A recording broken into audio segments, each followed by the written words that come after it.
High বন্ধুরা, আজকে আমি দেখাবো আম ডাল, মটর ডাল দিয়ে আম ডাল। এই যে আম কেটে নিয়েছি, দেব হচ্ছে কাঁচা লঙ্কা বাটা আর সর্ষে ফোড়ন। ফোড়নে যাবে সর্ষে আর শুকনো লঙ্কা। এই যে শুকনো লঙ্কা, সর্ষে আর শুকনো লঙ্কা ফোড়নে যাবে। আর আমি মটর ডালটাকে সিদ্ধ করে নিয়েছি। এখনকার দিনে বেশিরভাগ লোকেরই কোলেস্টোর, হাই প্রেশার, তাহলে তারা কি একটু টক ডাল খাবে না? নিশ্চয়ই খাবে। সেই জন্য বেশি ভালো লাগে মুসুরির ডালের আম ডাল, কিন্তু সেই জন্য আমি মটর ডালের টক ডাল করব। তোমরা খেয়ে দেখো, খুবই সুন্দর লাগে। আমি কড়াই গরম করতে দিয়েছি, দিয়ে দিলাম সর্ষের তেল। এতে বেশি তেল লাগে না। দেব এই যে দুটো শুকনো লঙ্কা দেখালাম, সেই দুটো শুকনো লঙ্কা দুটো পুড়ে আসবে, একটু পুড়িয়ে নেব। দেব বেশ খানিকটা সর্ষে, কেন ডালটা হবে, বেশ খানিকটা সর্ষেটা একটু ফুটবে। একটু খেয়াল রাখবে বন্ধুরা, তাকে মুখে যেন না আসে, সর্ষে তো। এবার দিয়ে দেবো হচ্ছে যে আমগুলো দেখালাম, পিস পিস করে কেটে রেখেছি, সেই আমগুলো একটু নেড়ে নেব। দিয়ে দেবো হচ্ছে নুন। আমি ডালটা সিদ্ধ করার সময় অল্প একটুখানি নুন দিয়েছি, এখন এতে আমি ডালের আন্দাজ মতো নুন দিয়ে দেবো।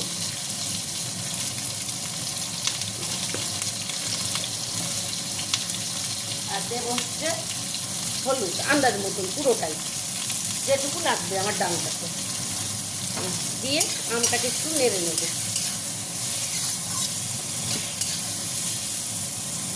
এই সময় একটু জোরটা কম দিয়ে রাখবো।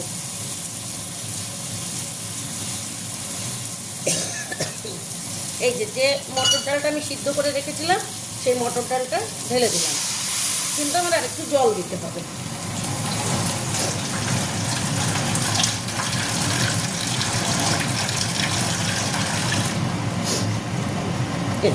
আর একটু জল দিয়ে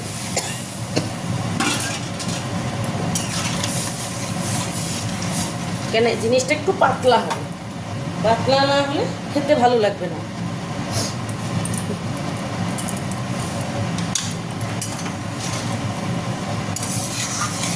আমার মনে হচ্ছে আর একটু জল লাগবে, কেন আমার আমগুলো গলবে, তাতে একটু ঘন হবে।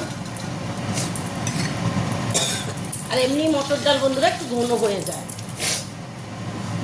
দিয়ে দেবো হচ্ছে এই যে আমি কাঁচা পাকা লঙ্কা বেটে রেখেছি 1 চামচ, আর অল্প একটু।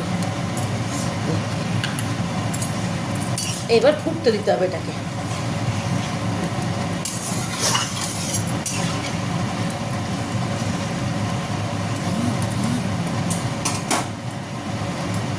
এবার আমি জোরটা বাড়িয়ে দিলাম, তখন তো আমি জোরটা কমিয়ে রেখেছিলাম, কেন সম্বারা দেওয়ার সময় জোরটা না কমালে সর্ষেগুলো গায়ে ফুটে আসে। বাড়িতে বয়স্ক মানুষ, তাদের হাই প্রেশার আছে, কোলেস্ট্রল আছে, যে জন্য মুসুরির ডালটা খেতে পারে না, তারা একটু টক ডাল খাবে না, সেটা মটর ডাল দিয়ে করো বন্ধুরা, খুবই ভালো লাগে খেতে। একটু ঢাকা দিয়ে দেবো, এক্ষুনি ফুটে উঠবে। দেখি বন্ধুরা, ডালটা মনে হচ্ছে ফুটে উঠেছে। এবার ঢাকনাটা খুলে দেখবো। এই দেখো ফুটে উঠেছে ডাল, সুন্দর।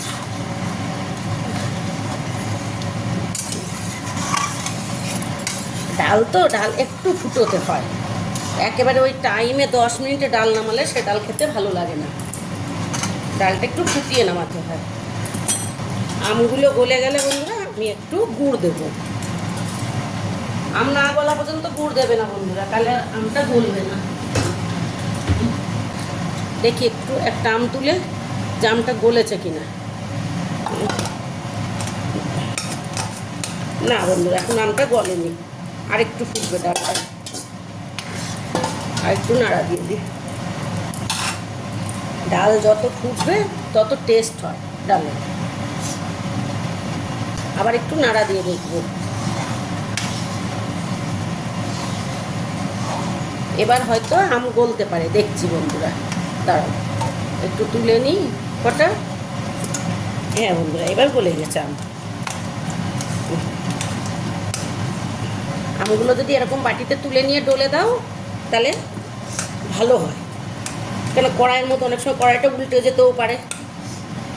একটা বাটিতে তুলে নিলে, নিয়ে একটু ডলে দিলে। এই যে আমগুলো তুললাম বন্ধুরা, এই যে ডলে দিয়ে দিলাম আমগুলো। হ্যাঁ,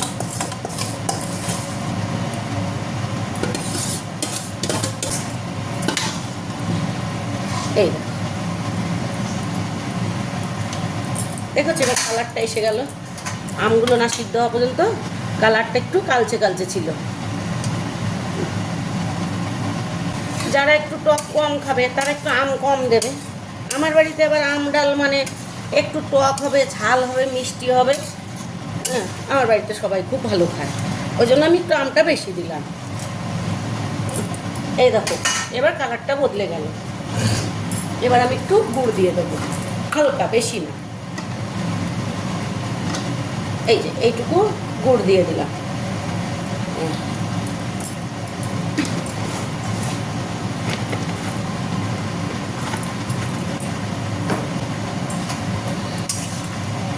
এই যে